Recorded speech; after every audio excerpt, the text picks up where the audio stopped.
So as we gradually move up, the density of the layer of air decreases. So at the particular height, it reduces to 0. So air has mass, so it exerts force on the earth's surface on different objects. This force acting per unit area is called as atmospheric pressure.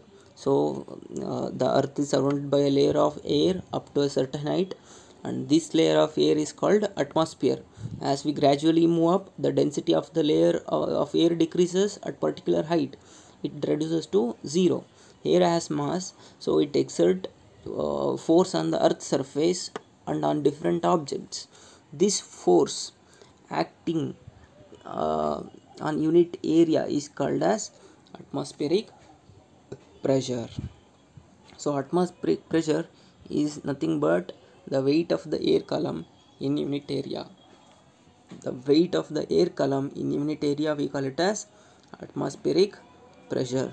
Atmospheric pressure decreases as we go up the atmosphere, go up in the atmosphere.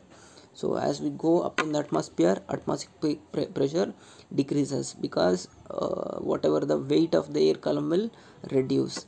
The SI unit of atmospheric pressure is same as pressure, that is Pascal. The pressure inside our body is equal to the atmospheric pressure. So we are not crushed because of this air pressure. Okay, clear. uh, Let me explain it once again. The atmospheric pressure: the earth is surrounded by the layer of air up to a certain height, and this layer of air is called the atmosphere. So as we gradually move up, the density of the layer of the air decreases. At particular height, it reduces to 0. So air has mass, so it exerts pressure on the surface of the earth. So this force acting on unit area is called atmospheric pressure.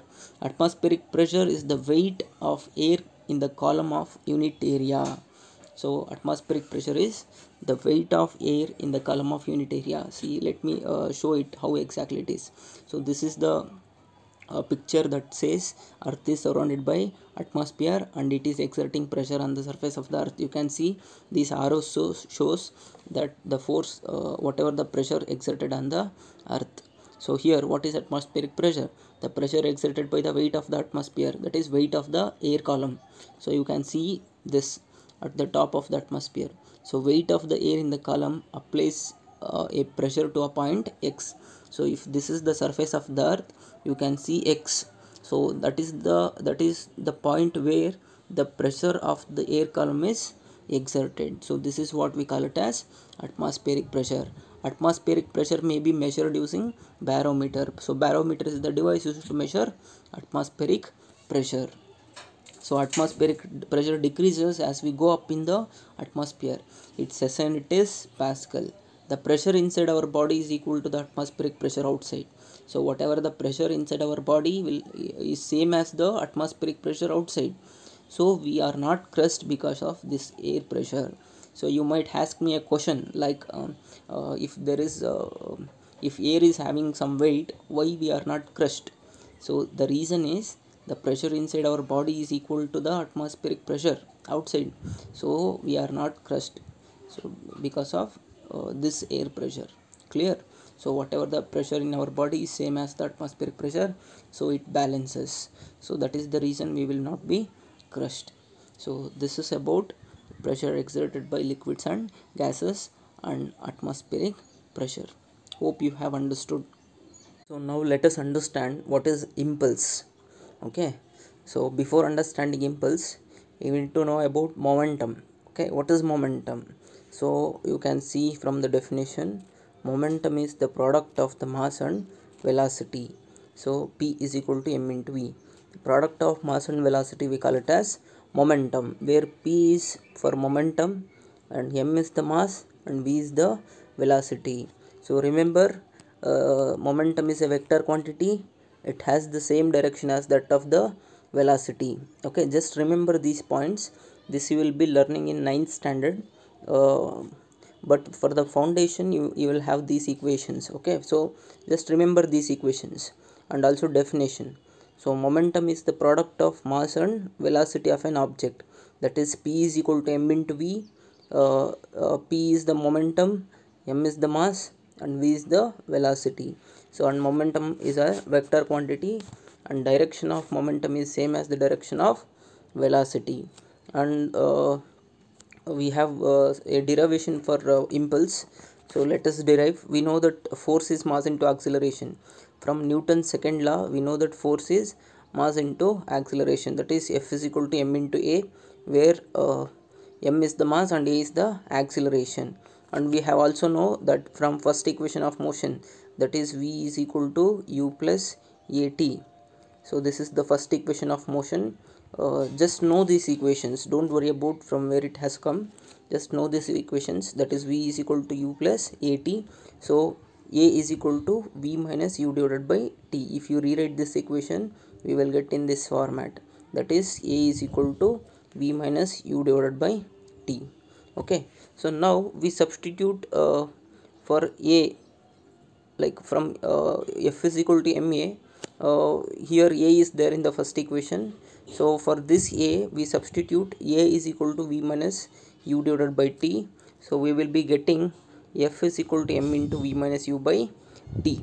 Okay, so multiplying t on both sides, so in this equation if we multiply t on both sides, so the equation will become f into t is equal to t will get cancelled, so m into v minus u vu. Okay, so that is f into t is equal to m into v minus u.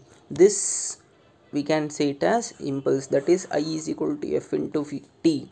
So I is equal to f into t, or that is nothing but m into v minus u.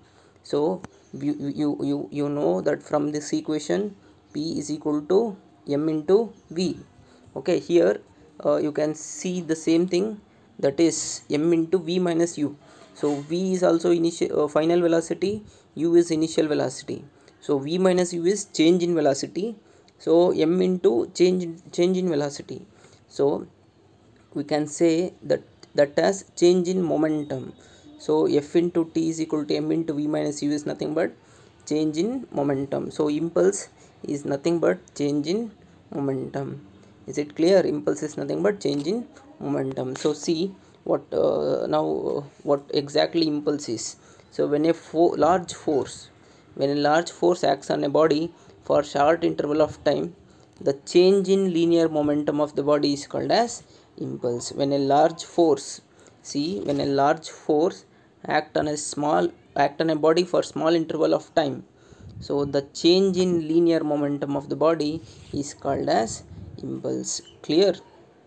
So for example, kicking a football. So when you kick a football, the large amount of force is applied on football.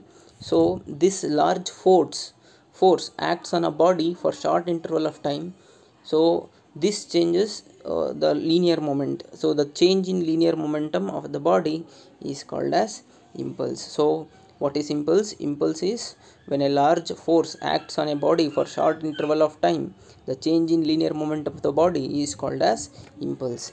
So impulse of a force is a product of force and time interval during which it acts. So you can see from this equation, impulse is nothing but it is the product of force and time. So the product of force and time is nothing but impulse, that is I is equal to f into t. So example for impulse, a batsman hitting a cricket ball and hitting the head of the nail with a hammer. So here hitting the head of the nail with a hammer, that is you are applying large force. So large force acting on a body for short interval of time. So hitting a head of a nail with an hammer is one example, and hitting a cricket ball is another example. So you are applying a large force on the ball for short interval of time, so this will change the linear momentum of the body. So this is what we call it as impulse. Clear?